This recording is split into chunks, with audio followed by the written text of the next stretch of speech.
جسمانی امراض پرہیز سے جاتے ہیں اور روحانی امراض پرہیزگاری سے۔ اپنا خیال بھی اہم ہے، لیکن سب سے اہم خیال اس کا ہے جس نے تجھے صاحب خیال بنایا۔ مومن کی راحت کس میں ہے؟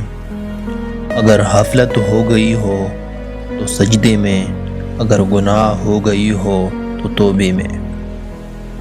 مومن وہ نہیں جس کی محفل پاک ہو، مومن وہ ہے جس کی تنہائی پاک ہو۔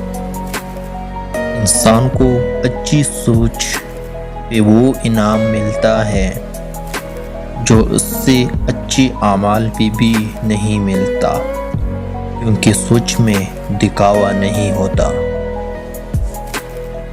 ہمیشہ سچ لوگوں سے دوستی رکھو، کیونکہ وہ اچھے دنوں میں سرمایہ اور برے دنوں میں محافظ ہوتے ہیں۔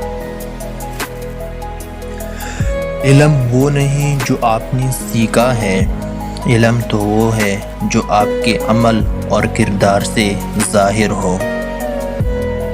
زمانے کا شکوہ نہ کرو بلکہ خود کو بدلو، کیونکہ پاؤں کو گندگی سے بچانے کا طریقہ جوتا پہنانا ہے، نہ کہ سارے شہر میں قالین بچھانا۔ انسان کو اس کی برائی سمیت قبول کرنے والا ہی اس کا سچا دوست ہوتا ہے، کیونکہ خوبیاں تو دشمن کی بھی متاثر کرتی ہے۔ لوگوں کے سامنے مسکراتے رہا کرو اور اللہ کے سامنے گر گرا کر دیا کرو، کیونکہ دنیا مسکرانے والوں کو پسند کرتی ہے، اللہ رونے والوں کو۔